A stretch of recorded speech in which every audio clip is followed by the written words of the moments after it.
स्वागत है आप सभी का नए वीडियो में। ये वीडियो हम बनाने जा रहे हैं सेशन 2 में जो है 24 को कैसा पेपर आया था उसके बारे में। हमारे साथ मेधांश है जो कि डेल्टा 20 का ही बच्चा है और इसके सेशन 1 और सेशन 2 में जो है 52 मार्क्स का जंप आया है, विच इज़ सो गुड। तो हम इससे सब्जेक्ट वाइज पूछेंगे कि क्या सब्जेक्ट में कैसा टफनेस था और क्या था। तो अपन शुरू करेंगे केमिस्ट्री से। तो भाई केमिस्ट्री कैसा था और क्या डिस्ट्रीब्यूशन था उसका? केमिस्ट्री भी आईओसी में थोड़ा सा ज़्यादा आया था, आईओसी का ज़्यादा पार्ट था और कुछ वियर टाइप के जो क्वेश्चंस जो नॉन एनसीईआरटी वाले थे वो 2-3 दिखे, ज़्यादा नहीं थे, बाकी मेजरली एनसीईआरटी बेस्ड ही था। और इसके अलावा फिजिकल से 2-3 अच्छे सवाल दिखे और फिजिकल से ऑलमोस्ट हर एक चैप्टर से एक क्वेश्चन आया था। ऑर्गेनिक मुझे सबसे आसान लगी, काफी इजी थे, वो डायरेक्ट नेम रिएक्शंस पे ही डायरेक्ट क्वेश्चंस थे। ऑर्गेनिक भी इजी था। ओके। और फिजिक्स में अगर बात करें तो फिजिक्स कैसा था? फिजिक्स में देखा जाए तो यूनिट्स एंड डायमेंशंस के 6-7 सवाल थे टोटल। यूनिट्स के कुछ एसआई यूनिट्स के डायरेक्ट क्वेश्चंस थे और कुछ डायमेंशंस के, तो 6-7 सवाल टोटल थे। बाकी 2 एनएलएम से थे, 2 रोटेशनल मोशन के थे। मैकेनिक्स ज्यादा नहीं था, इतना ही था। एंड इसके अलावा इलेक्ट्रोस्टैटिक्स में एक क्वेश्चन था और बाकी जो 12th में जो सेमीकंडक्टर्स से 2 क्वेश्चन थे। बाकी 12th में जो भी चैप्टर्स इन सबसे क्वेश्चन था। कैपेसिटर नहीं दिखा एक भी क्वेश्चन। ओके। बाकी सब तो थे। और फिजिक्स हो गया, केमिस्ट्री हो गया, एलआर और इंग्लिश कैसा था? LR was very easy as compare to session 1, काफी मतलब डिफरेंस दिखा। इंग्लिश ऑलमोस्ट सेम ही था। इंग्लिश में एक पैसेज था बहुत बड़ा सा, बहुत कंफ्यूज करने के लिए दिया गया था। एंड बाकी क्वेश्चंस वर्ड्स थे तो कुछ कर नहीं सकते उनका। हाँ, उसको कुछ नहीं कर सकते। बाकी कुछ ग्रामर के क्वेश्चंस थे वो इजी थे, मतलब बहुत टफ नहीं थे। 50% बहुत डुएबल था किसी के लिए भी। ओके। और मैथ्स तो काफी, मतलब एलआर तो आसान आया था। मैथ्स कैसा था? मैथ्स वाज मॉडरेट, मतलब जैसे सेशन में था मैथ्स वैसे ही था, बहुत टफ नहीं किया। लेंथी मुझे थोड़ा सा ज्यादा लगा, टाइम लग रहा था सॉल्व करने में, कैलकुलेशन लेंथी बन रही थी। और डिफरेंशियल इक्वेशन के 3 सवाल दिखे और प्रोबेबिलिटी के भी 3-4 सवाल दिखे। तो इनका इतना था। इसके अलावा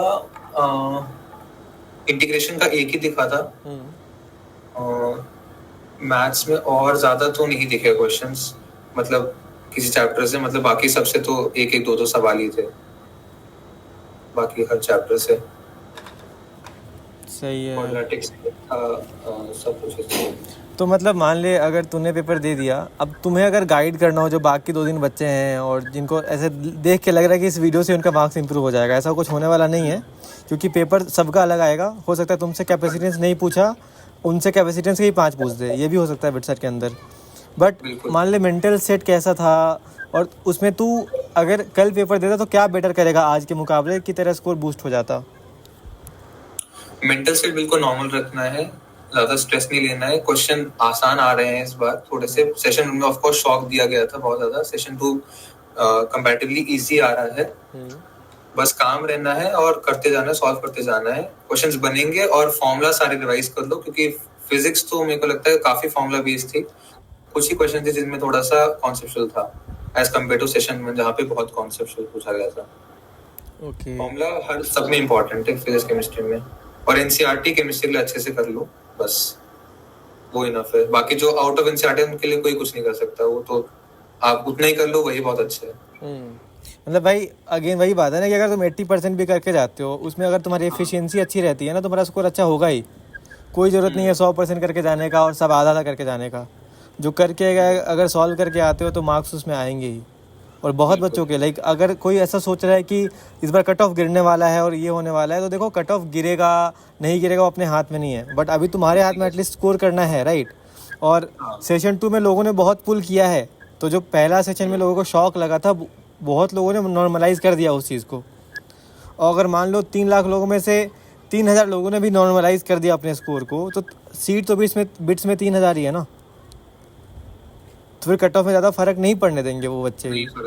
हाँ, तो वही चीज़ है। तो इसलिए उसके भरोसे मत रहना। जो बाकी लोग बचे हैं, जिनका पेपर हो गया वो तो अच्छी बात है, बट जिनका नहीं हुआ है उनके लिए और भी अच्छा ऑप्शन है एक तरीके से कि तुम काम डन होके और बोनस वगैरह करना है तो वो ध्यान रखना कि 90-95 क्वेश्चन तुम्हारे जब सही हो तभी अटेम्प्ट करना।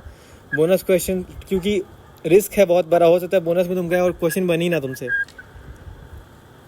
है ना। तो बोनस क्वेश्चन तभी फ़ायदा है जब तुम्हारे को श्योर है कि बोनस क्वेश्चन के अंदर तुमको 12 में से 8-9 तो बना ही लोगे, तभी इतना रिस्क लेना वर्थ इट है। अब तुम रिस्क भी ले लिया, वहाँ भी जाकर निगेटिव करा है, तो उस केस में बोनस क्वेश्चन में भी निगेटिव होता है, ये ध्यान रखना। तो वो चीज़ है। एक चीज मैं ऐड करना चाहूंगा, पेपर इजी लगेगा लेकिन ट्रिकी भी बहुत है, तो जब बिल्कुल श्योर हो तभी मार्क करना, वरना स्किप कर दो, कोई दिक्कत नहीं है। लेकिन बहुत श्योर होना तभी करना, वरना वो आपको -1 देके जाएगा। मेरे साथ आज यही हो रहा था कि काफी क्वेश्चंस बहुत ज्यादा लग रहे थे कि मार्क कर दो, लेकिन मैं नहीं किए जस्ट बिकॉज वो उसमें कंफ्यूजन हो रहे थे, पेपर ट्रिकी था, स्पेशली केमिस्ट्री। तो भाई वही है कि क्वेश्चन, उसके लिए ट्रिक से अगर बचना है ना, तो क्वेश्चन को ध्यान से पढ़ना। कई बार क्या होता है, which of the following is not true लिख देते हैं। कई बार क्या होता है कि तुमसे कलर पूछेंगे नहीं, कलर की जगह कॉम्प्लीमेंट कलर पूछ देंगे तुमसे, है ना, जो कि कलर सर्कल होता है, उससे तुमको निकालना होता है। ये तुमसे जो वो चैप्टर है कोऑर्डिनेशन कंपाउंड, उसके अंदर बहुत क्रेजी गेम कर सकते हैं इसके अंदर, है ना। तो इन चीज़ों का, हाँ वही, तो कलर व्हील वाला एक ट्रिकी हो गया। तुमसे कंपाउंड का कलर पूछ रहा है या हाइड्रोक्साइड का कलर पूछ रहा है, इसमें तुमको ट्रिक कर सकते हैं, है ना। डिस्टेंस पूछ रहा है कि परपेंडिकुलर डिस्टेंस पूछ रहा है, ये वर्ड्स बहुत मैटर करते हैं। तुमको चीज़ें आती हैं बट सही चीज़ मार्क करना है। तो चलो, अगर वीडियो अच्छा लगा होगा, पहले तो थैंक यू मेधांश भाई, we wish you all the best for future. तुम जो भी करो, और हम तुम्हारे साथ तो हैं ही भाई, जीवन भर का साथ है अपना ये। बाकी जो लोग वीडियो देख रहे हैं, तुमको all the best, tension free होकर पेपर देना। एंड चैनल को सब्सक्राइब कर देना अगर अभी तक नहीं करा है तो। अगर चैनल को सब्सक्राइब नहीं भी किया है बट पेपर दे के आना अच्छे से। अगर ऐसा है कि तुम्हारे पास लाइफ में ऑप्शन ही ऐसा बच गया कि नहीं, या तो सब्सक्राइब करूँगा या पेपर अच्छा करूँगा उस केस में भाई पेपर अच्छा कर लेना, सब्सक्राइब मत करना। बाकी अगर दोनों ऑप्शन मैनेज कर सकते हो तो सब्सक्राइब कर देना। बाकी मिलते हैं नए वीडियो में आपसे।